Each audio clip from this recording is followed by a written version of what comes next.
dia fikir? Apa yang tengah jadi ni? Awak tahu something kan? Sekejap.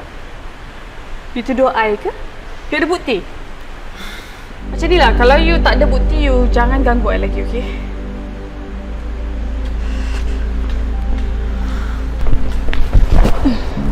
Siti, apa ni? Manja, saya tahu awak maybe terluka. Tapi saya nak awak tahu yang saya tak pernah ada niat sekali pun nak sakitkan awak. Dan saya harap awak boleh maafkan diri awak sendiri. Apa yang dia buat ni? Kenapa aku rasa macam selesa? Dan saya harap awak tahu awak tak perlu pun nak sabotaj saya untuk tunjukkan nilai awak. Awak baik, Manja. Aku harap dia boleh lepaskan rasa dendam ni.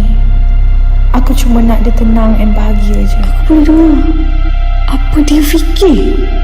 Apa yang tengah jadi ni? Manja, awak pun layak untuk rasa dihargai. Awak cuma kena percaya pada diri awak sendiri.